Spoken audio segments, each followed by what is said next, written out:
El 2 de noviembre del año 2000, en los foros del Time Travel Institute, el usuario Time Travel-al-piso 0 empezó a revelar información sobre los posibles futuros a los que nos enfrentaríamos como humanidad. Aunque muchas cosas no sucedieron, con su paso se creó una estela de duda frente a la información que conocemos. A esto le llamamos el efecto Titor.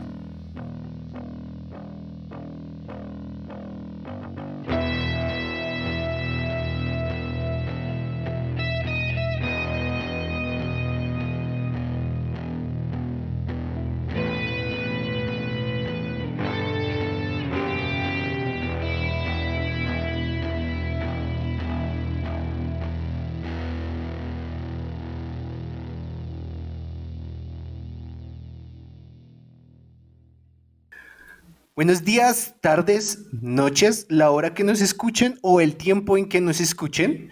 Estamos en otro episodio del Efecto Titor y como es costumbre me encuentro con Jorge. Jorge, ¿qué tal? Muy buenos días, noches, donde se encuentren. Suena chévere decirlo, ya quería decirlo yo también. ¿Verdad? Tengo invitado y también está Camilo. Camilo, ¿cómo vas? Hola, hola, hola a todos, ¿cómo están? Yo aquí bien, intrigado por el tema que nos trae hoy. Tengo muchas ganas y espero que ustedes también.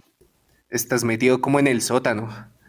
Es que este es mi espacio secreto donde tengo papeles por todos lados, los periódicos antiguos. Si necesito encontrar algo, busco rápido la carpeta y es mi espacio de conspiraciones. Es como donde trabajaba Mulder. Algo Sí, así, sí. así. Lamentablemente Ya metido, weón, hasta que mandan a la becaria pues mis, Smolder.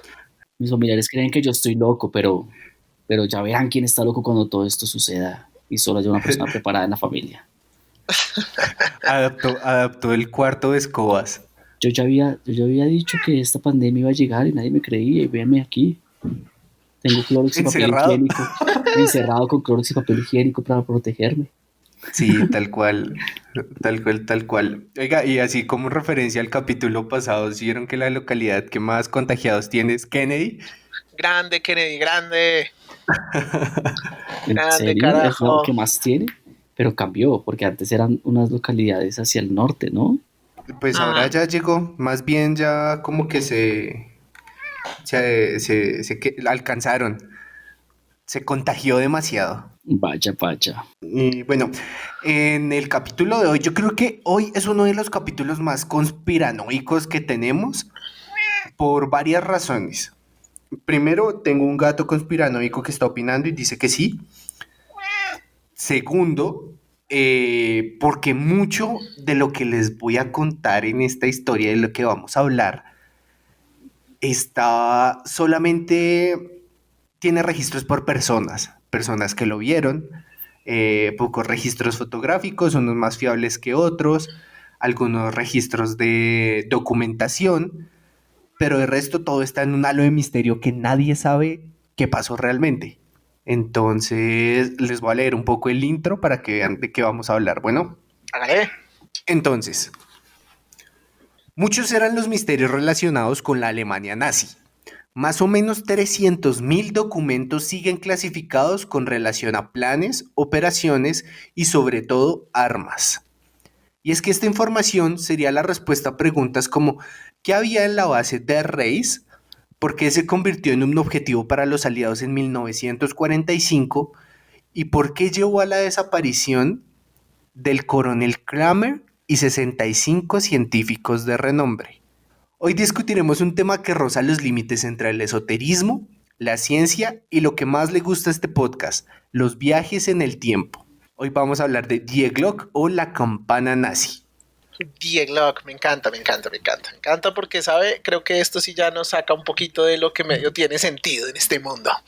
Sí, todo. O sea, básicamente toda la información que existe alrededor de la campana no tiene soporte de nada, nada más de personas que... Yo y un amigo que dijo que cuando hicieron los interrogatorios había esto. Ahí obviamente registro de las personas involucradas, registro de hechos que sucedieron alrededor, eh, la base de Reis, que traduce el gigante, existe en estos momentos, hay ruinas existe como toda la infraestructura que había alrededor, pero como tal no se sabe qué pasaba ahí. Bueno, entonces yo creo que vamos a arrancar, digo yo, si les parece bien a mis compañeros, arranquemos dándole un poquito de base, o para que no parezca tan loco como en realidad creo que es. ¿Listo? Hablemos de las Wonder Waffle.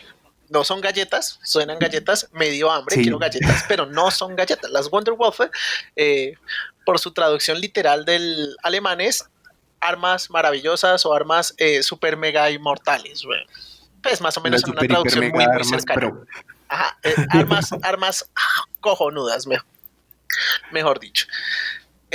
Yo creo que es bien sabido que los alemanes tenían varias seccionales de trabajo. O sea, los alemanes no han liderado 2 guerras mundiales porque sí. Aparte de ser malos desde el ADN, al parecer, son muy metódicos a la hora de planear las cosas. Entonces, el señor Hitler tenía varios de sus mejores ingenieros, que son los mejores ingenieros del mundo, porque los alemanes como que la rompen Sí, pensando, o sea, armas para matar o para crear, son unos genios, no hay que hablar miércoles. Entonces, las Wonder Waffen salían de los mejores ingenieros y de esos grupos especiales de estudio, donde la idea era sorprender a los aliados con armas que iban a estar 2 o 3 décadas por encima de ellos. Ahí pues vamos a encontrar información interesante, pues que puede que no sea conspiranoica, esto ya fue confirmado hace mucho tiempo, donde los aliados tenían buques de guerra, bombas, armas antiaéreas, artillería, cohetes, misiles, tanques, porque los alemanes siempre han sido muy fans de los tanques y si me preguntan como que les fascina hacer tanques y han hecho cosas muy bonitas como cosas muy, muy, muy ficticias. Y hasta armas biológicas. Les cuento que la toxina botulínica salió de ahí, de esa investigación de la operación Paperclip, que fue la que usó Estados Unidos, muy inteligentemente para variar, o pues macabro, donde saca a los mejores ingenieros, pues los que no se quisieron matar y los que quisieron mantener su cuello intacto, se los llevó a Estados Unidos, pues para inteligencia militar y desarrollo de tecnologías nuevas, ¿no? sí, aparte que no solamente en eso, tienen una experiencia y un bagaje de la Primera Guerra Mundial en armas químicas y desarrollo armamentístico increíble. Y aparte también tienen muy buenos máquinas para andar, máquinas para cocinar, tienen de todo. Ya son bastante conocidos ellos por su ingeniería mecánica, ¿no? Es decir, creo que, no sé si es la más grande, pero la unión de Volkswagen y todo ese grupo ya es una empresa gigante y ya lo era desde el comienzo en cuanto a mecánica y habla muy bien de lo que son capaces de desarrollar, más cuando están bien motivados. Pues hay muchos mitos, ¿no? No solo la campana, sino que hay un montón de armas que giran alrededor de eso y creo que sí hay cosas que dicen como, bueno, esta gente de verdad era capaz de desarrollar cosas, eh, no sé si es interesante, poderosas o tenían la capacidad en ingeniería de desarrollar cosas novedosas e importantes al menos. Novedosas, importantes, destructivas, o sea, no vamos a quedarnos cortos. Yo creo que vos mismos lo dices, el tema mecánico y de producción en Alemania está muy, muy, muy elevado. Y haciendo un corte interesante, eh, durante hace unos años, de adolescencia, me gustaba mucho investigar sobre autos. La creación de Volkswagen viene de parte de una de las marcas más prestigiosas, Porsche. Sí, Sí, claro, es una submarca que llaman, Es una submarca, pero pues digamos que con Porsche mucho está, éxito. exacto, Porsche estaba ahí como, tin, me va a poner aquí a diseñar carros de alta gama para gente rica. Llegó Adolf, para los parceros, Adolfito, y le dijo al presidente o pues dueño de Porsche, no recuerdo el nombre, y pues no creo que tenga que recordarlo. No, mentiras. El caso es que el presidente de Porsche tenía como que estaba de acuerdo con la ideología del partido y se unió al régimen y precisamente empezó a crear el auto del pueblo, ¿no? El Volkswagen. sí, Entonces, digamos que eso es un mundo de grandes mentes. O sea, dejemos claro que Alemania, para bien o para mal, es un país tan poderoso y tan metódico que ya pagó su deuda con las dos guerras. O sea, un solo país Increíble. con todas las muertas pagó la deuda que tiene. Claro, no estamos diciendo que sea justo o no pagar todas las vidas, pero digamos que el acuerdo al que se llegó de pagar por esos, pues digamos que por esos deslices llamados Primera y Segunda Guerra Mundial, se logró. O sea, no es un país que en teoría, o sea, si esto le pasa a un país no tan organizado, yo qué sé, estaría en quiebra total, debiéndole a todo el mundo. O sea, entendemos que nuestros países aquí en Sudamérica no tienen esa capacidad y siempre estamos endeudados sin tener ninguna guerra. Bueno, en nuestro caso sí tenemos una guerra. Una guerra Eh, interna. Vivimos en guerra. Vivimos en guerra, ese es nuestro secreto, capitán, sí, siempre estamos en guerra. Sí, exacto. Eh, eh, pero es hablar de lo impresionante que es la innovación alemana.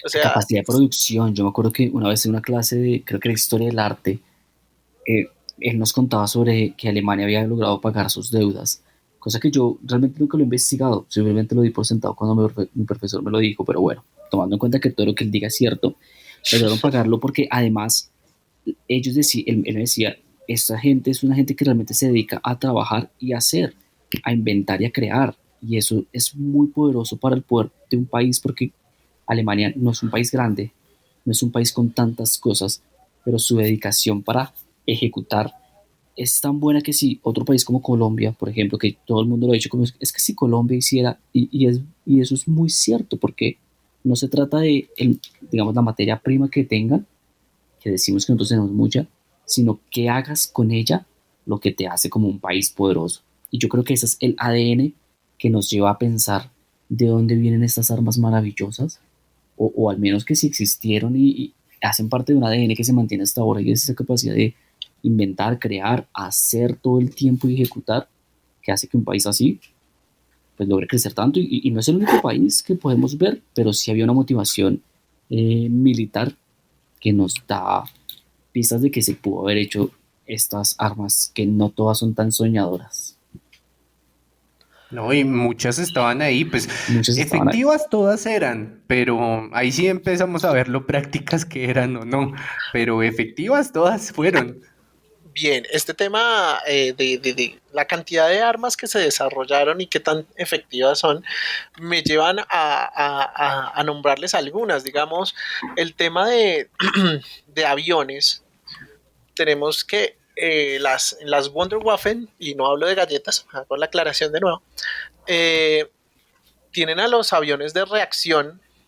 Los primeros son de corte alemán, son los primeros en salir, como puede que sepan, no salieron a tiempo para ganar la guerra, pero No, eran aviones más rápidos, que podían llegar más alto, que eran menos detectables, mejor dicho, estaban por encima de todo lo que tenían los aliados. Entonces, donde estos aviones hubieran sido creados en masa, si hubieran alcanzado a entrenar a los pilotos, pues la guerra habría tornado para otros lados, ¿no? Entonces, y no es el único caso, también tenemos el tema de los submarinos, que los submarinos nazis, pues son tan importantes su lanzamiento a nivel mundial que incluso fueron tumbados varios en zonas latinoamericanas, ¿no? En el Magdalena hay uno, nunca lo han sacado, no sé por qué. No sé por qué al colombiano no le da curiosidad a esas cosas. Es como si tumbamos uno ahí y ahí está. ¿Por qué no lo sacan, güey? Me No es, encantaría saber qué hay adentro. yo no sé si es curiosidad, pero yo creo que el tema de que mencionábamos de estar metidos dentro de una guerra hace que dejemos poco presupuesto para investigación y desarrollo y en este caso pues es como vamos a dar tanta plata para que vayamos a sacar eso de allá y miremos a ver qué hay, qué podemos aprender y hacer y no a nadie le importa eso acá. Es una pena, pero bueno, Es volviendo una al pena. tema, el tema de submarinos, tenemos que ellos sacaron los U-Boot, que son los primeros submarinos que también tenían la capacidad de misiles balísticos, o sea, era de los que se escondían, evadían los radares y cuando salían tenían un misil balístico que podía atacar zonas fronterizas, no, sino zonas marítimas, puertos, y eran antiaéreos. Entonces, pues hablamos de que estaban realmente un paso adelante. También hablemos de los electroboot. Les gustaba mucho la palabra boot. Era el primer submarino eléctrico para funcionar en inmersión prolongada, también muchos en base a energía nuclear, ¿no? Entonces digamos que estamos hablando de que al Tercer Reich nunca le faltó ambición, seguramente dinero y mano de obra, y eso que tenía muchos esclavos. Sí. Pero ambición nunca les faltó. Voy a hacer una acotación a una de las historias que más me gusta de la Segunda Guerra Mundial, porque habla de lo ambicioso y de lo que no es como meterse un pedazo demasiado grande a la boca. Pasó con el cañón Dora, no Dora la exploradora, cañón Dora. El proyecto se llamaba Gustav Gerhardt y es un pedazo de cañón. O sea, ahí es cuando sabemos de, nene, ¿está seguro de lo que está haciendo, señor Hitler? Sí, estoy seguro. Manden a hacer Funcionará. Funcionará, estoy seguro, esto nos hará ganar la guerra. Estamos hablando de un cañón que tiene que ser transportado por vía ferroviaria con balas de 800 milímetros, calibre 800 milímetros. Ah, caray. Estamos hablando de un cañón que pesa 1.350 kilogramos. Estamos hablando de un cañón que necesitaba 25 vagones para ser transportados, 1.400 hombres y 3 semanas para montarlo y desmontarlo de sus respectivas vías. Pero, o sea, el cañón estaba montado en la vía, no estaba montado sobre una de estas plataformas y encima el cañón, sino estaba en la vía. Estaba en la vía, o sea, tenía que armarse. O sea, lo que usted dice es, ellos dijeron, pues vamos a coger eso y lo vamos a mover. ¿Cómo lo vamos a mover? Poder ferroviario. Entonces estamos hablando de un cañón que pues tenía muchísimo alcance para la época, era pues muy ambicioso. La idea era, sabes, lo vamos a mover por muchas partes, vamos a asustar a la gente con el poder de fuego y pues a la larga pues digamos que la idea no era mala. Se hicieron 2, el costo unitario para la moneda de ese momento, la Reichsmark, era de 7.000 millones su producción. Ah, caray. Hablemos de que Hitler invirtió en todo, América. Ese país tras del hecho, y lo que hablamos de el mérito de haber pagado la guerra es pagar la guerra durante la guerra con este tipo de proyectos y después de la guerra pues el que pierde es el que paga. En el caso Sí, claro. de Alemania pagó. Se hicieron 2, solo uno fue realmente funcional. Esto fue uno de los proyectos iniciales. Ojo que esto es de los proyectos iniciales de la guerra, es del 1941. Faltaban aún 4 años de guerra. Bien. O sea, háganme el favor. ¿Pero alguna vez utilizaron ese cañón? Sí, señor. El cañón tuvo 13 días de producción operativa. 7.000 millones funcionaron 13 días, dispararon un total de 48 proyectiles, unos más exitosos que otros, pero fue un proyecto que se fue al piso por varias razones. Yo creo que ustedes más o menos las detectan. 1, costó operativamente 1.400 hombres para mover esa mierda, 25 de vagones, o sea, ¿y qué tal se ponga un árbol, una vaca al frente de las vías del tren? Estamos hablando de para que el campo de concentración. O sea, era fácil, o sea, exactamente. Señores, que nos chocamos con el que iba para Auschwitz, qué pena. Nos demoramos un montón de tiempo. Muy versátil, ¿no? Uh-huh. Acabo de pensar en una nueva película, La vaca de la pijama manchas. ¿Qué? Bueno, el caso es que Dora no fue fue un proyecto supremamente ambicioso. Les hablamos tanto de dinero, de producción, mano de obra, y pues nada, habla de lo wow que puede ser una de estas Wunderwaffen o las armas maravillosas. O sea, la idea de Hitler nunca era como, ¿sabes? Vamos a irnos por los lados, guerras, una guerra como como fue la Guerra Fría, que era más pensada, él quería ir de frente y demostrar que pues esta raza aria era superior en todo sentido, incluso el que lo tenía más grande. Volvemos al tema de que estas guerras siempre es el que lo Exacto. tiene más grande. Entonces, pues nada, esta arma fue desmantelada como en el 43, o sea, tras del hecho fue como, sí, en 3 meses la volvemos a armar y disparamos, no funcionó tan bien, como que de los 1400 se murieron 10. Entonces fue un arma que se fue a la nada, precisamente porque pues había muchos peros, ¿no? Como dice Cami, tú le pones 2 bombitas chiquitas a las vías del tren y evitas un movimiento y hasta ahí llegó el cañón Dora. Sí, crearon igual muchas otras armas. Digamos, Exacto. ellos en este desarrollo militar, crearon, o sea, yo creo que exploraron por todos los caminos posibles, desde cañones de gran poder típico militar, y también empezaron a utilizar, yo me acuerdo que estuve mirando unas armas que se llamaban armas limpias, que utilizaban elementos de la naturaleza, y eso suena súper loco, o sea, realmente uno dice como, ¿qué es esto? No, no suena nada lógico, pero realmente las armas sí son un poco más lógicas, como cañones de viento, cañones ultrasónicos, que ya uno dice como, wow, de pronto hasta sí es posible. Y de hecho varias de esas se probaron, también crearon un arma que generaba vórtices o como tornados, y armas que lanzaban como que luz solar, que era como de calor. El arma de Wow. viento, el cañón de viento, fue probado y fue instalado para defender un puente, si no estoy mal. Y se probó, y lo que hacía era como generar unas granadas de aire a nivel de moléculas, que al llegar como que se lanzaban y generaban como una explosión molecular que estallaba, solo utilizando moléculas de hidrógeno y oxígeno. Bueno, no solo, pero básicamente era eso. Y no es tan difícil de pensar, porque de hecho eh, las armas atómicas generan daño así molecularmente. Incluso la bomba de hidrógeno de separación de moléculas, ¿no? Que es diferente a la de unión de moléculas, que es la arma atómica convencional.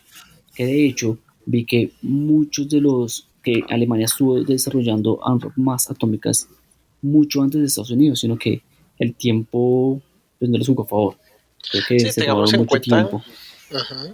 que a diferencia del proyecto Manhattan, que si bien Estados Unidos estaba en guerra, pues estaba al otro lado, ¿no? No tenías la presión de, oiga, suenan aviones, nos van a bombardear, que va a ser va a ser el caso de la campana ahorita más adelante.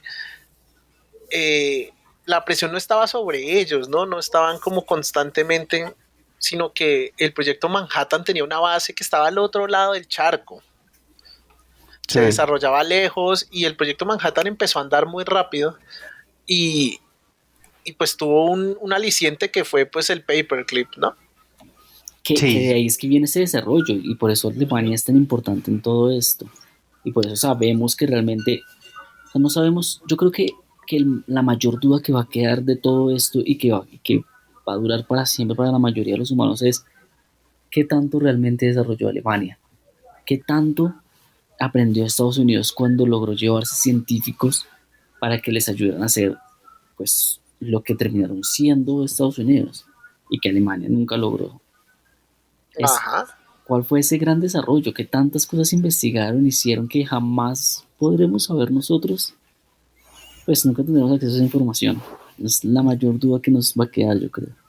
Listo, yo creo que para esta primera parte del programa está muy bien esto, ¿no? Le damos una base de qué tan ambicioso era el proyecto nazi frente a su creación armamentística o armamentista. Cristian, cuéntenos para dónde vamos. Ya le dimos una entrada a los oyentes. Ahora díganos para dónde vamos. Ya estuvimos en la tierra, nos encontramos con vacas. Ahora dígame para dónde vamos. Pues, a ver, como estábamos hablando, yo creo que la diferencia que tuvo Alemania en ese entonces es que tenía gente para todo, ¿sí? Y es que sabemos, primero, que tenían muchísima gente que estaba involucrada en el desarrollo armamentista, en la tecnología, pero también había otra parte que era la parte esotérica. Si bien no sé si lo saben, pero Hitler era muy conocido por ser una persona muy esotérica en sus cosas, ¿sí? Ujú. Entonces, digamos que él también tenía su propia división para buscar armas escondidas, perdidas, relacionadas con muchísimas mitologías. Sabemos, o sea, de esto hay constancia, sabemos que envió muchísimos grupos de investigación a la India, muchísimos grupos de investigación estuvieron excavando en reservas arqueológicas para buscar más cosas. De ahí es que él haya adoptado la esvástica como el símbolo. Digamos que dentro de las investigaciones y excavaciones que encontraron, vieron que muchas de las tribus arias, denominadas arias, bueno, sí eran arias, utilizaban este símbolo y dentro de sus tumbas estaba. No es algo nuevo, o sea, si se ponen a buscar encontrarán esvásticas desde 1500 años antes de que incluso naciera la paloma que es papá de Jesús. Ujú. Ya habían esvásticas y en muchísimas culturas, incluso acá hay muchísimas, y esa es otra cosa extraña, aquí en la arqueología precolombina también hay muchísimas cosas que tienen esvásticas. Entonces no es un símbolo, yo creo que ese es un caso de apropiación cultural muy guache, pero no es algo nuevo. Y a Hitler le gustaba muchísimo todo lo relacionado con el esoterismo. Entonces, para hablarles un poco, la campana o Die Glock era se los voy a describir como si fuera una bellota, ¿sí? Quería darles el ejemplo como tal de la campana, pero es más como una bellota. Pongan una bellota al revés, que la punta quede para abajo. Y en la base, donde se supone va lo que es en otro color de la bellota, que es en otra textura, tenía unos símbolos, unas runas. La verdad tendrían que ver la imagen, porque hay muchísimas teorías que cada uno la envía por lados distintos. Entonces, para darles una imagen, cogen una campana. En la base tiene unas marcas de unas runas. Esa base son dos discos. Cada uno gira para un lado distinto que el otro. Y lo que más saca de onda a todo el mundo y dice como, no, esto ya es mentira, es que se decía que la campana tenía una sustancia que giraba dentro de esos discos que hacían que flotara. Básicamente la campana nazi era un arma antigravitatoria. Así como lo oyen, en la Alemania nazi se supone que ya tenían un arma antigravitatoria. Ahora, ¿cuál es la relación de esto con la base? Que en estos, a ver, la base cuando se estaba acabando la Segunda Guerra Mundial, o ya para finalizar, se convirtió, nadie sabe por qué, en un objetivo para los aliados. Fue como que estamos todos así, oigan, si saben que tenemos que destruir la base tal que queda en no sé dónde, pero ¿de dónde salió? No, no sé, pero tenemos que destruirla. Fueron allá, como decía Jorge, se escucharon los aviones y de la base solamente quedan pocas estructuras. Pero una de esas estructuras es donde dicen que estaba la campana. ¿Cómo era la estructura? No sé si distinguen Stonehead.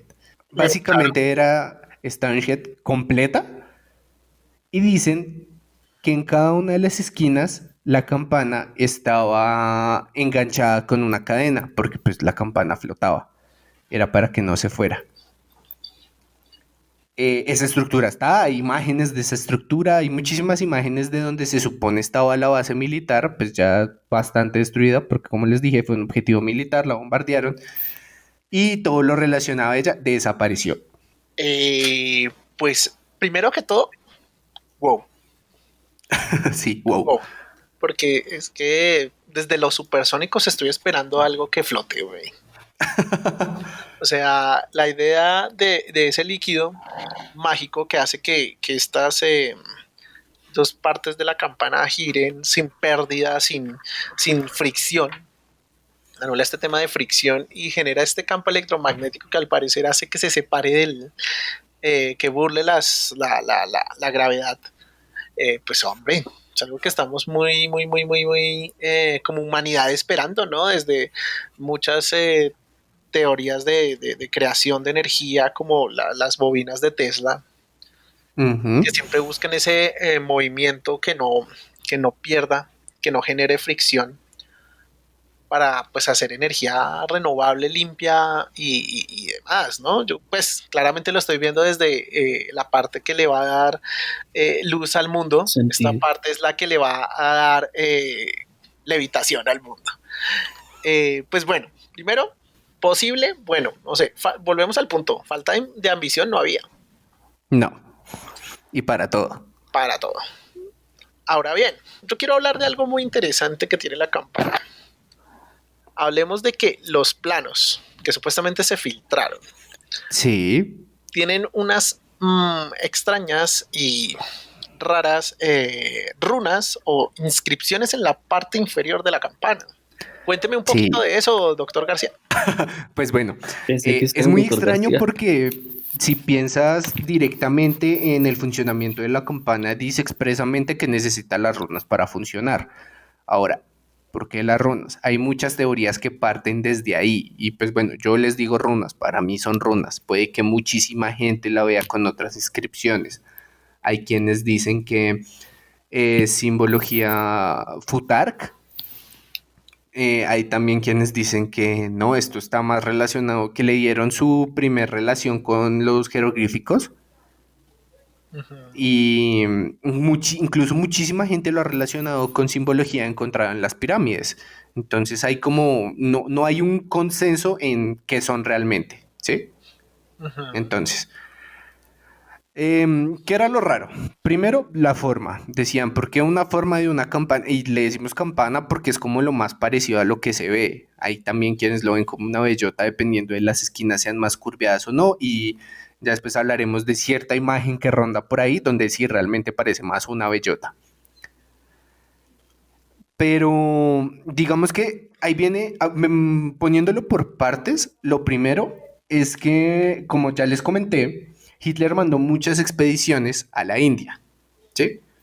Ujú. En la India existe como dentro de los relatos en textos antiguos, hablan sobre el Vimana. Entonces, el Vimana es un mítico vehículo volador que lo describen en las antiguas, en la antigua literatura de la India, que se pueden encontrar referencias como que es un artefacto que se utilizó para las guerras, su objetivo era esconder como al piloto, lo hacía invisible, y ese fue como la primera relación que le dieron. Había como muchas, o sea, básicamente funciona igual, ¿sí? Flota, tiene efectos gravitatorios y pues teniendo la relación. Y una figura muy parecida, ¿no? Sí, exacto. Sobre Como todo es que una es muy parecida a la pirámide. figura. Sí, tiene una forma piramidal, por decirlo así, pero digamos que los llamativos son, uno, de pronto hay un cierto parecido en las inscripciones, Sí. dos, la forma, tres, pues nada, que todo lo que aparece en los mitos hinduistas sobre estos vimanas, pues está es muy sugerente frente a lo que se supone que hace la campana. Habíamos hablado que Alemania o Hitler ya había investigado sobre Alemania, sobre India y sobre estos desarrollos. Y India tiene demasiado esoterismo. Sabemos que esas ciudades construidas en forma de castillos piramidales tiene ese mismo misterio que tiene Egipto, ¿no? Y se han supuestamente descubierto estas máquinas voladoras que tienen esta forma de campanas, incluso más que la misma campana, de pronto algunas que parecen más ovnis, que se van a encontrar en toda la historia de todo el mundo, en inscripciones y en pinturas rupestres o pinturas antiguas o la forma de interpretar lo que se estaba viendo se van a ver por todo el mundo. Entonces, pues no sé si esto se le puede atribuir algo de conocimiento, pero al menos sí habla mucho de esa mezcla de desarrollo y creencia que tenía Hitler de Alemania para tratar de combinar las dos en algo que funcionara y les diera resultados. o no sabemos si él sabía algo que nosotros no, pero era solo creencias y no unas Exactamente. bases de conocimiento real. Exactamente, y es que otra de las teorías apunta directamente a eso, que, bueno, no sé si conocen, pero los egipcios no son la primer civilización relacionada con contactos alienígenas, ¿sí? Nada más hay muchísimas relaciones en diferentes culturas alrededor del mundo con la misma simbología, el mismo tipo de adoración, la misma representación de sus dioses, y esto los lleva un poco a que quizás, otra de las teorías apunta, que la Alemania nazi en algún momento tuvo contacto alienígena y que esto es directamente tecnología alienígena. Ok, pues Que tendría sentido, ¿no? Porque digamos que volvemos al Pues punto que lo de tendría tratamos. sentido es discutible desde todo punto de vista. Tendría sentido dentro de lo que no podría tener sentido en este mundo, ¿no? Y es que Sí. lo que charlamos de las revoluciones de tecnología que hubo digo, pos el alunizaje, ¿no? Que son es entre el proyecto Paperclip y que había ahí detrás. Podría que todo este no Ujú. esté sustentado en el gran intelecto alemán, sino en otras cosas. yo lo descartaría.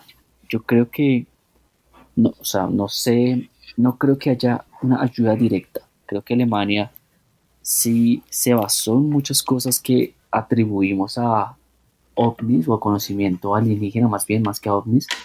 Eh, no creo que ellos hubieran tenido acceso directo. Creo que realmente se investigaron mucho.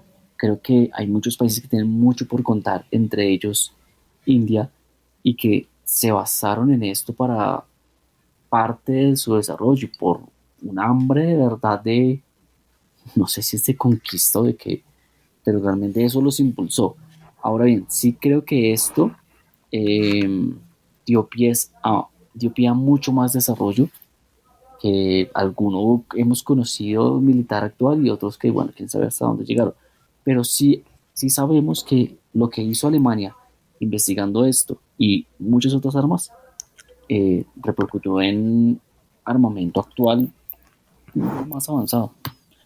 Entonces, a lo que yo digo que no le atribuiría a contacto directo es que, a diferencia de otros lugares que creemos que sí tuvieron contacto directo con conocimiento más avanzado del que tenemos, es que ellos sí lograron algo y hay cosas palpables. En Alemania no encontramos esto. Siempre hemos mencionado que le faltó tiempo para llegar a eso. Me explico, es como que Alemania pudo haber ganado la guerra si hubieran desarrollado esto un poquito antes. Por eso creo que ellos investigaron algo. Más que lo tuvieron de primera mano, tuvieron que ir a investigarlo, se demoraron mucho en asimilarlo y ponerlo en marcha. Que no le quita nada de... Es más, yo creo que le da incluso más valor a esto de investigar y apropiarse de algo. Bueno, eso es interesante, aparte que pues tiene también, pues puede ser válido esa posición, teniendo en cuenta que la idea de las Wonder Woman era simplemente sorprender o tener esa ventaja frente al ejército aliado, pues lo que se habla de y se le da, digamos que le da sustento a estas teorías, es que cuando supuestamente estos planos se filtran, eh, se hace llamar, digo, perdón, los proyectos con los que son los que están cifrados estos planos son el proyecto Cronos, tiempo, y Lather Stranger, portador de luz. Entonces, pues eso solo hace alimentar más esta maquinación de la gente, de que por el lado del tema de Cronos es que podemos viajar al pasado y poder ganar la guerra sin que ésta haya iniciado. Y el portador de luz pues habla de que podría simplemente hablar de este tema de deidades y de la mitología hindú. Solamente nos permite unir hilos en ese tablero conspiranoico. Sí, pues digamos que por primera vez creo que yo estoy en el bando totalmente contrario a Camilo. Y si bien esto pudo haber sido netamente un avance tecnológico sin tener que relacionarse con otras cosas, yo sí le veo muchísima relación, sobre todo con cuando uno lee la historia de los Anunnaki, ellos hablan que uno de los pueblos extraterrestres que llegó acá fueron los arios. ¿sí? Arios que Hitler defendió como raza. Entonces, para mí sí hay una relación ahí, pero yo creo que es más mi ferviente fanatismo en que sí exista y mi evidente miedo a que no haya nada más. pero, pero para mí sí existe esa relación. Ahora, la parte interesante de esto es que hay otro evento más allá, porque como les comenté al principio, esto no tiene ningún respaldo. Se filtraron esos planos, si son reales o no, nunca lo sabremos. Toda la información fue quemada, todos los testigos fueron silenciados, pero hay un evento, y ahí Jorge nos contará un poco más, Cuéntela, que cuéntela. relaciona la campana desde su punto en 1945 a una base militar 50 años después.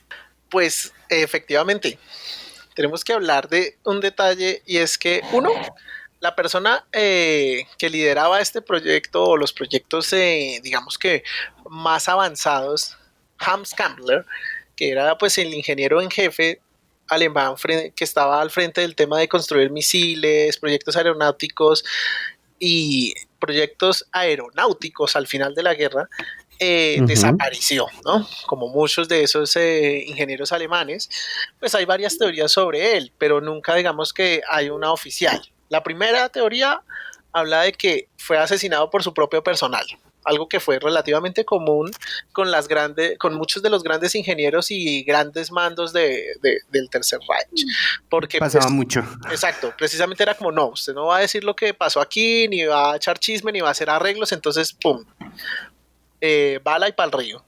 Podría ser una opción. Murió en combate, una discutida, pero pues eso no alimentaría ni nos serviría para el podcast, hermano. Exacto, O sea, no, ¿para eso qué? no es ni siquiera viable. Exacto. Eso no pasó. Que se pudo haber suicidado en un bosque de Praga, que es, pues es digamos que una de las que parece relativamente oficial, que es la que el gobierno alemán dice como si el hombre se suicidó, no, muy atento a la bandera, no quería que lo agarraran, uy, sí, sí, sí, porque esta teoría de los suicidios es muy usada por los gobiernos alemanes. Y la última, y para mí la que sustenta mucho de esto es, podría haber sido capturado por los aliados y usado en secreto por los estadounidenses en la operación Paperclip. Yo Chan, creo chan, que, chan, chan. yo creo que podemos, o sea, estamos hablando de que hay cosas que dejan esto como un mito solamente, ¿no? De que no hay muchas pruebas, de que hay muchas cosas silenciadas, pero hay muchas otras que sí están documentadas y nos dan pista de que este desarrollo se pudo haber dado como muchos otros si se dieron y si hay pruebas. Hemos hablado de armas que utilizan elementos, hemos hablado de supercañones, hemos hablado de que Estados Unidos sí capturó científicos y sí hicieron desarrollo militar súper avanzado gracias a esos científicos. La campana Ajá. es un espacio, digamos, como negro que se borró, pero sabemos que todo lo que hay alrededor de este mito es real y está muy bien documentado y existe, hay pruebas, hay de todo. Entonces Es, es, nos es, da indicios de que esto y muchos otros posibles desarrollos pudieron haber existido. Este tal vez es uno de los que da más intriga por qué tanto mitos hay alrededor. Y creo que eso también está bueno explorar. ¿Qué tanto lo que se dice que pudo haber hecho esta arma realmente iba a ser y qué tanto no? Porque, por ejemplo, cosas que yo en algún momento eh, escuché, investigué un poco, me acuerdo que hace años había visto que coincidían unos avistamientos ovnis con la época de el desarrollo de esta arma y tiene esta forma de lo que nosotros conocemos como un platillo volador. Entonces, crearon los alemanes platillos voladores. Eso también es pues algo muy interesante para pensar. ¿Es esto realmente el desarrollo que nosotros vemos como extraterrestres y tal vez ellos, basados en muchas otras cosas que ya hemos visto, eh, crearon o interpretaron esta forma de platillo volador, de nave espacial para un arma militar? Mire que tengo que hacer una acotación y es que me sorprende que Camilo esté tan pasivo, siendo el más apasionado en estos temas, ¿sabes? Lo siento como más meditativo y no tan positivo, tan, ¿sabe? Yo creo que sí es verdad y que están allá afuera. La verdad creo que está decepcionando un poco a su propio salón debajo en el sótano. La verdad, Es que me yo pone un poco siempre he triste tener pensado, que tomarlo a mí. Voy a siempre he liderar pensado que este sistema. mira que cuando uno ve, por ejemplo, programas en Discovery Channel o en The History y todos dicen aliens, uno dice como que, bueno, hasta todo el mundo lo ve como una burla. Pero, por ejemplo, si bien yo no creo que Alemania tuvo un contacto directo con tecnología extraterrestre, sí creo que se basaron en cosas que pueden ser más atribuidas a tecnología extraterrestre para crear sus desarrollos. En India hay mucho, mucho que contar. En Japón, en China, cosas de hace mucho tiempo que reflejan esto mismo y que para mí fue una reinterpretación. Y este tema cíclico a mí me enamora de cómo hay algo extra que no conocemos. Llega aquí, los humanos lo intentamos interpretar y son esas reinterpretaciones lo que van dando forma a una parte mitológica que disfraza algo muy real. Eso no sé, es demasiado increíble. ¿Me explico? El cómo, hoy estamos hablando de la campana, algo 100% humano. Que así lo vemos, algo que creó un ejército humano. Pero estamos enterrando cosas que de plano ya hemos dicho, esto no podría crearlo un humano, hasta donde sabemos. Eso Okay. es demasiado interesante y tal vez con más tiempo y después podamos llegar a hablar como a excavar más, ¿no?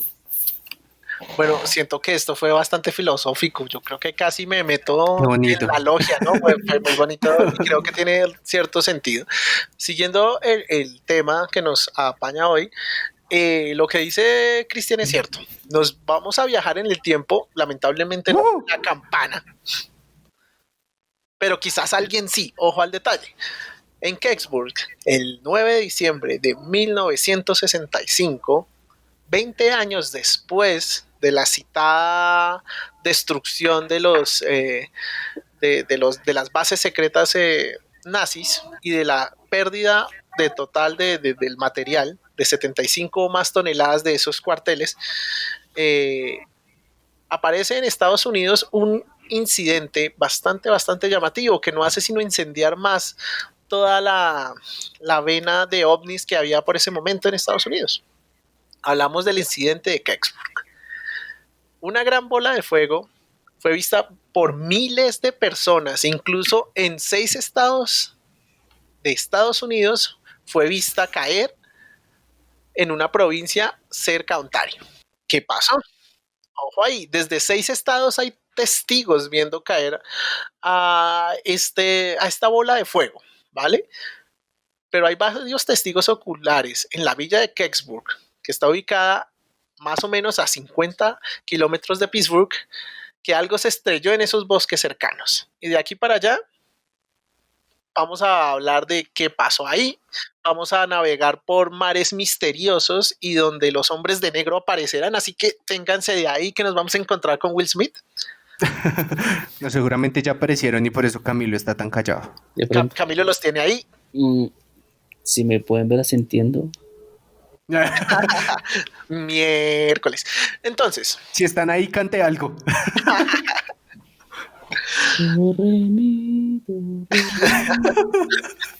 Ay, mierda.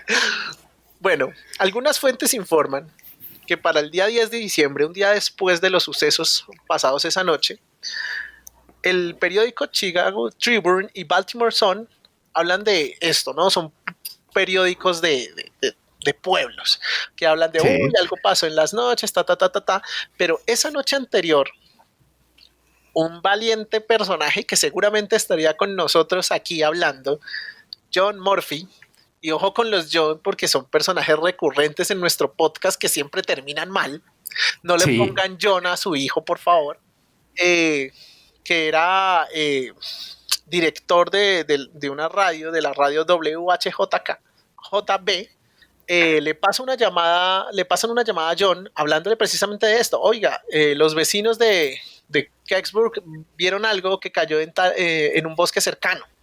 Pues el man, con su camiseta de Believe, se la pone y sale en su camioneta a buscar la noticia.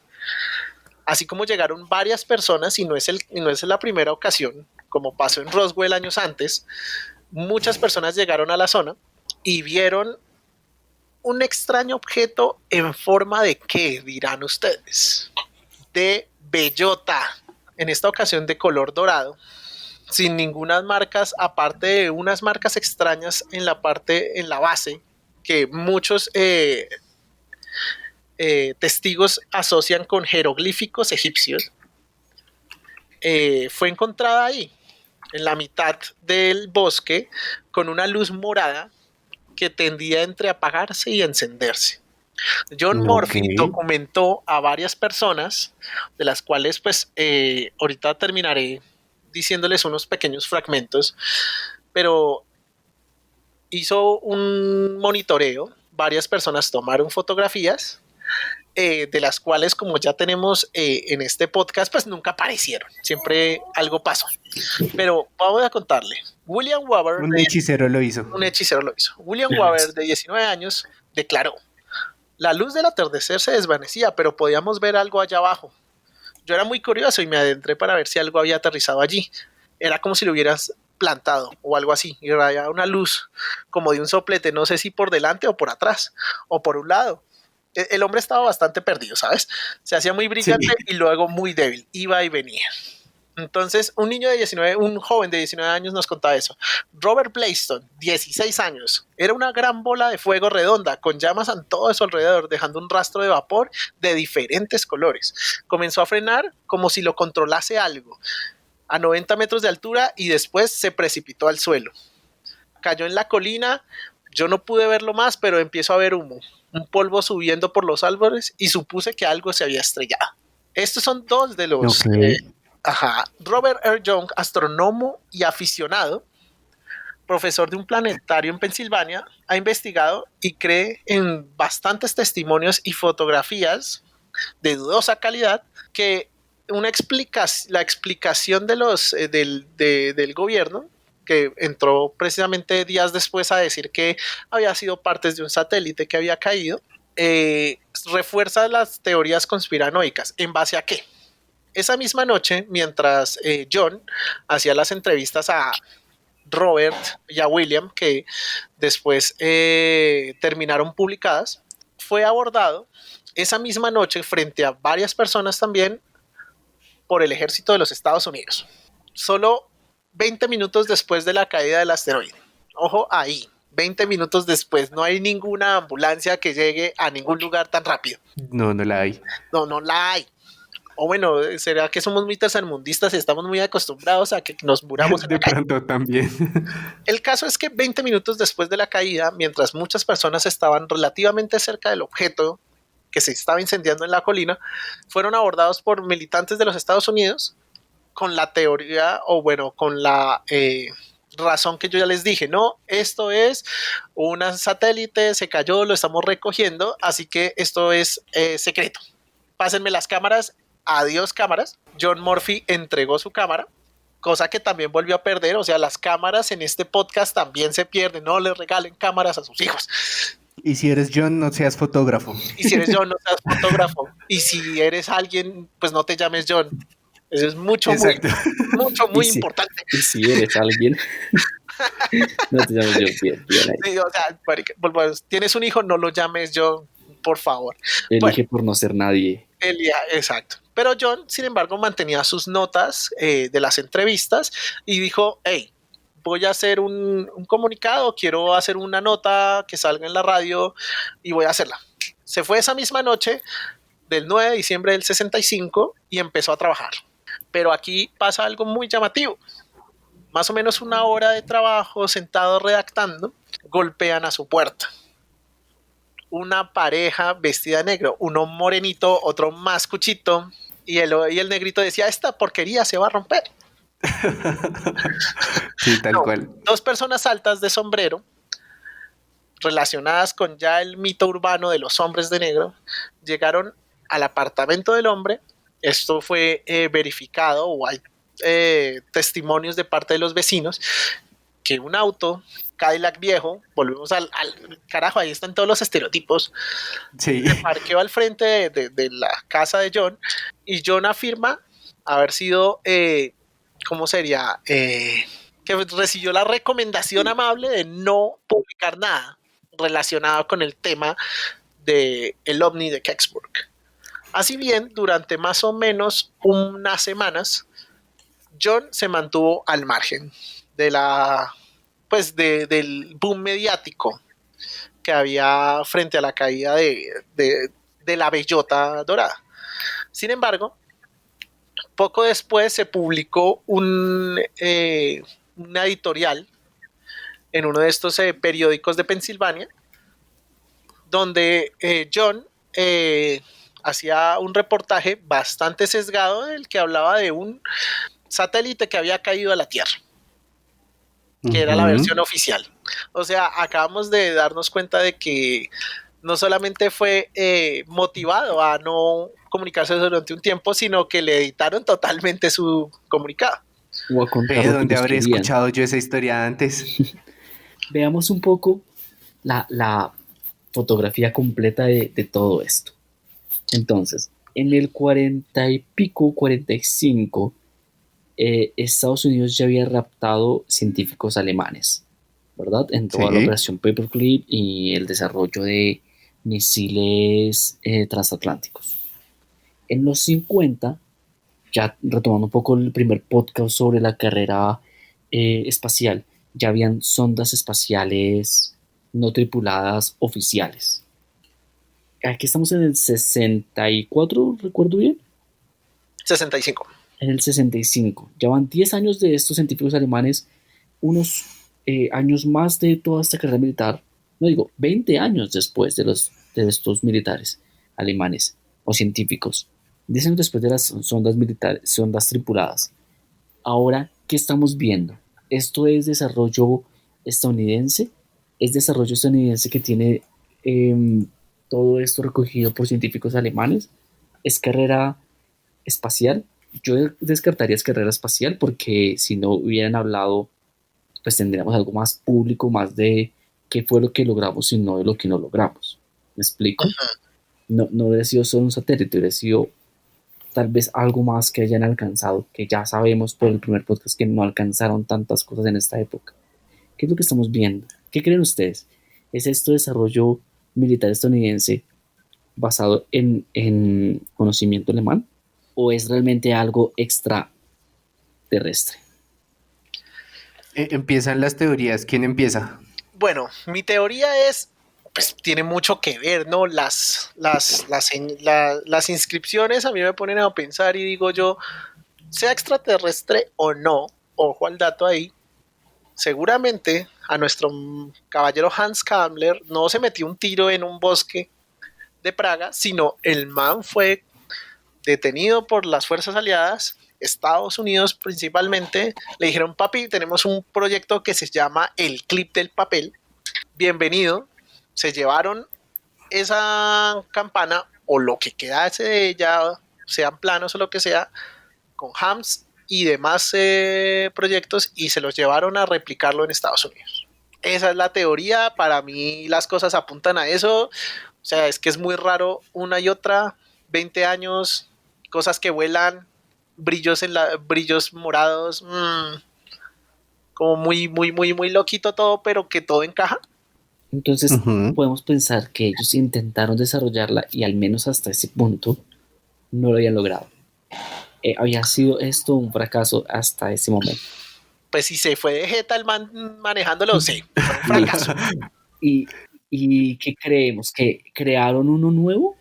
Es que yo realmente estoy tratando de tener como una imagen completa porque para mí es evidente que se llevaron, o sea, ya sabemos que sí se llevaron científicos, ya sabemos que estuvieron desarrollando algo. Para mí también están haciendo una campana nueva, o eso fue lo que intentaron hacer.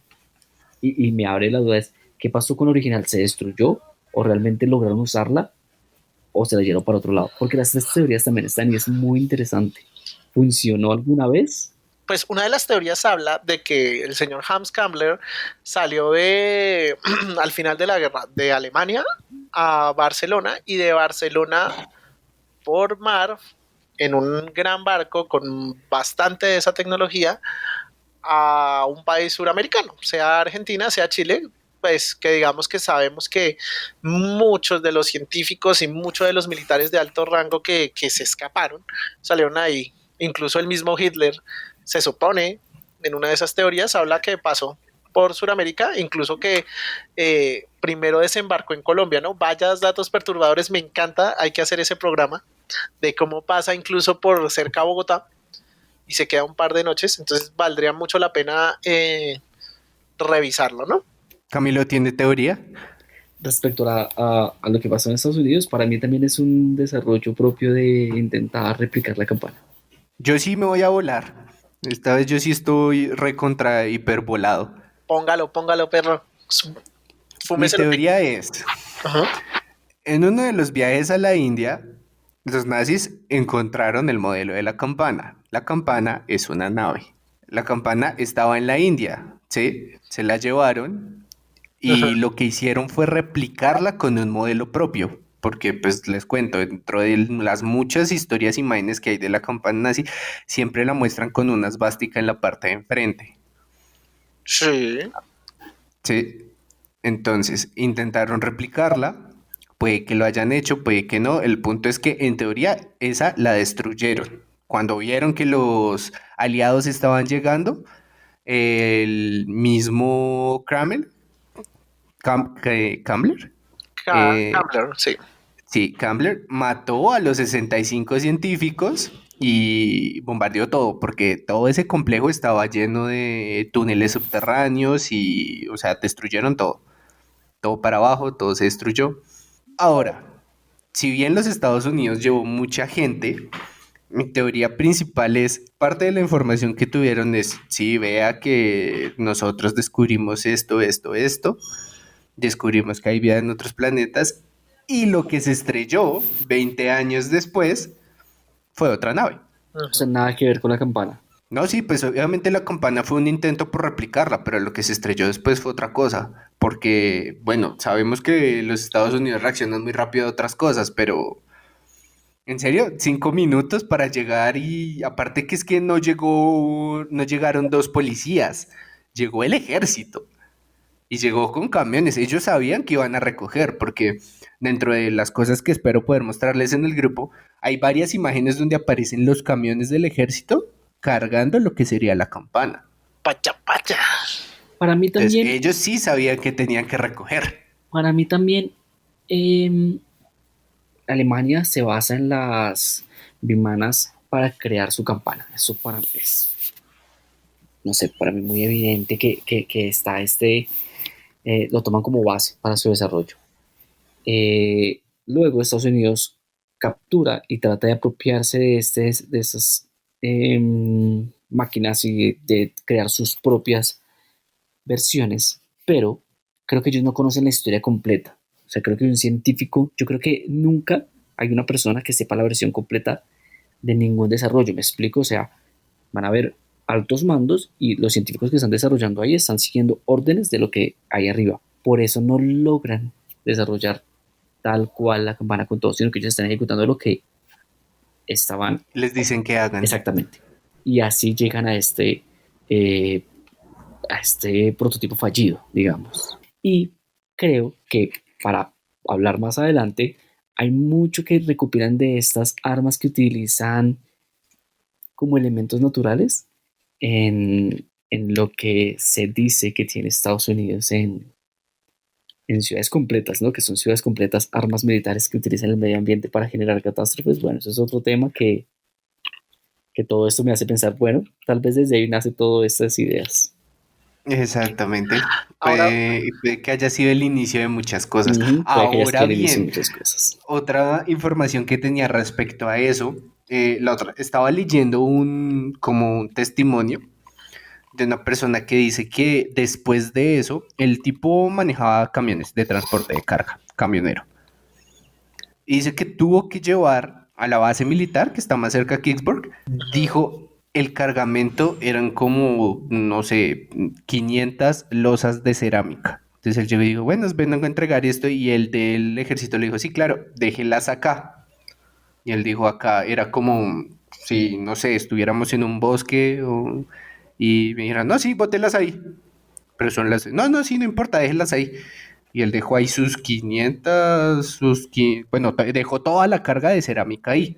Ahora bien, ¿por qué es importante esto? Si bien desde el principio se había dicho que parte de lo que querían los nazis interpretar en esto y el por qué tenían que amarrar la campana, perdón, con cadenas en la base, que también les mostraré, era porque había demasiada energía electromagnética. O sea, cada vez que accionaban esa vaina, todo el mundo se tenía que ir 300 metros lejos de ahí porque si no quedaban cocinados, lo mismo que los microondas. Ok. Entonces, dicen que parte de lo que estaban intentando replicar o mejorar, pues utilizaron cerámica, así como en los microondas, para que las ondas no se salieran y no se murieran todos. Entonces hay como muchas coincidencias, si me hago entender, como para no decir esto fue lo que pasó, siento que hay como muchas coincidencias relacionadas a ese hecho.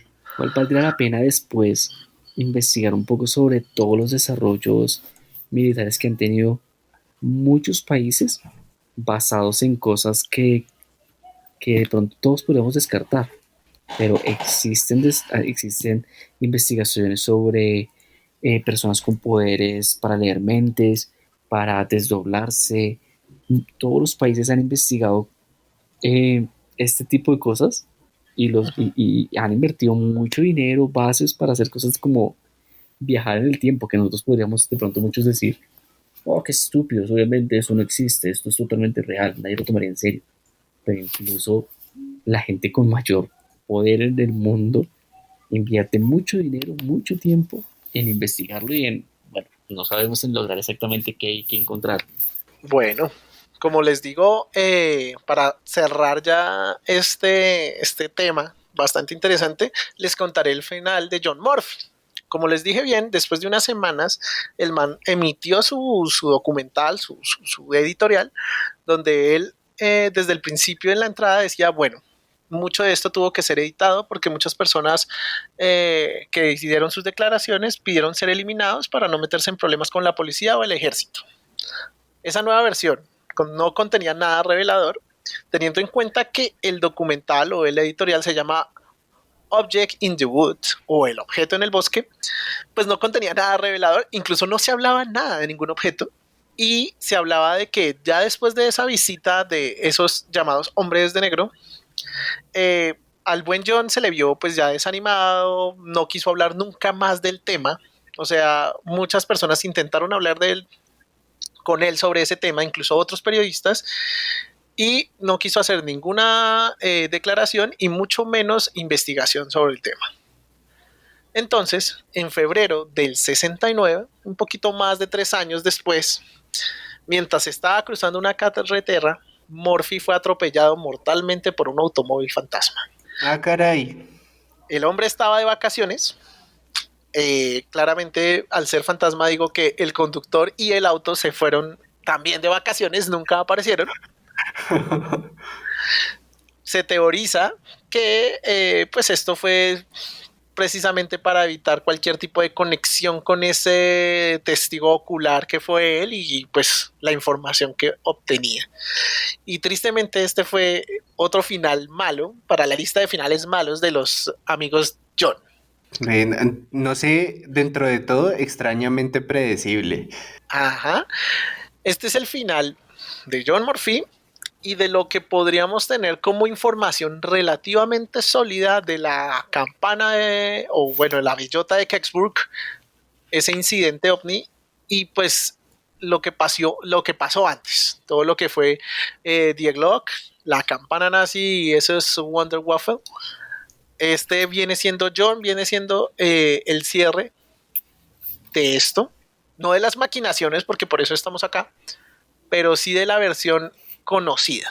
Así que amigos, ya hicimos un espacio para hablar de las teorías y como siempre tenemos que hacer una pequeña actividad, los invito a que me digan si las Wonder Waffle fue como la bandera del ejército nazi de decir somos mejores, tenemos más grandes las cosas y somos más efectivos. ¿Cuál hubiera sido su arma secreta para ganar la guerra?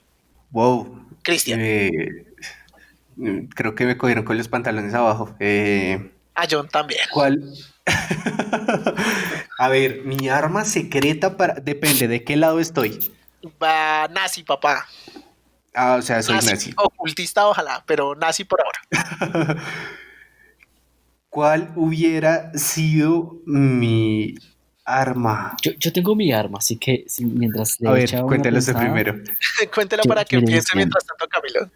yo Cristian, perdón. tendría un arma como las que ya estaba desarrollando el ejército alemán, que mandaba ondas ultrasónicas que ocuparan, generaría un- una máquina gigante de toda una ciudad que lanzara armas ultrasónicas a la estratosfera y que pudieran entonces reflejarse a cualquier parte del mundo, generando increíbles temblores, maremotos y demás. Cualquier parecido a cualquier teoría conspirativa que usted haya escuchado antes es pura coincidencia. El harp. Sí. Eso me parece una vaina increíble. O sea, de verdad, yo digo, si esto existe, es un arma que serás bajo la manga más grande que puede haber en el mundo. Ok. Pues sí, sabe que sí, aparte que no es algo predecible. Y que no sé si hayan formas reales de decir, de acusar, de decir, ah, no, lo que pasa es que utilizaron un arma. Ese terremoto no es casual. Demuéstralo. ¿Mm? Pues no sé, la verdad, esta vez sí me está faltando creatividad bélica, les cuento, porque sí, es que viendo un poco la historia y sabiendo de que estoy del lado nazi, no sé, Pues que son es al fin y que, al cabo los que tenían la tecnología rara, ¿no? Y que eran los exacto, ambiciosos. Yo creo que un buen ejercicio sería pensar, una de las guerras que perdió Alemania fue contra invadiendo Rusia, ¿no? Ujú. sí, ¿Cómo uno hubiera podido tener un arma para les daría darle la chaquetas a vuelta? todos, Vuelta a No todos. atacaría en invierno. No sí, ataque Ah, de invierno. mira ese avance tecnológico, papá. Como les ellos, daría un calendario de estaciones. Mire, yo creo que para invadir Rusia hubiera sido una buena idea, una herramienta como el cañón ferroviario, el cañón Dora, pero bien hecho. Hablamos de que esos submarinos, esas armas que supuestamente iban bajo tierra, algo así. yo Necesitamos creo, atacar Moscú. Si caía Moscú, exacto. caía Rusia. Para mí esa era la base. Yo creo que se destruye de adentro hacia afuera, desde Moscú hacia afuera. Yo hubiera hecho un plan más de inteligencia o de alguien suicida que ataque desde adentro. O sea, suicida no me refiero a necesariamente tener una bomba, sino decir, vea, su misión es infiltrarse lo más profundo que pueda y matar como sea, ya sea un veneno, una bomba, un disparo, sabiendo que seguramente después iba a morir. Pero si caía Moscú, si desarmaban desde adentro, todo iba a caer por la ideología de ellos. Ha sido muy ilustrativo, caballeros, pero creo que ya es tiempo de que vayamos cerrando el capítulo de hoy. Me disculparán si no, pero yo creo que ha sido un tema discutido, entretenido, y esperemos que los oyentes del efecto Titor también les haya agradado. Yo soy Jorge, me estoy despidiendo desde ya. Voy a subirme en mi campana en forma de bellota y nos hablamos después. Sí, claro que sí. No se les olvide también que nos pueden seguir en Facebook, en el efecto Titor. Ahí les vamos a preguntar qué teoría quieren que hablemos en nuestro próximo capítulo. También en nuestro Instagram, que es efecto-al-piso Titor. Nos pueden seguir, ahí pueden encontrar todas las imágenes de todo lo que hablamos. Ahí van a encontrar el cañón Dora, van a encontrar la supuesta imagen de la bellota que cayó en Kicksburg y las ilustraciones que existen de la campana. Entonces, pues no siendo más, nos vemos en el siguiente capítulo. Muchas gracias a todos por escucharnos hasta aquí y por favor coméntenos y denos también sus teorías y en todo lo que nosotros opinemos, también ustedes nos gustaría leerlos y saber qué opinan y cuáles son sus versiones de todo lo que hablamos. Gracias. Muchas gracias. Y recuerden, la teoría no acaba aquí, siguen los comentarios, así que ya nos vemos.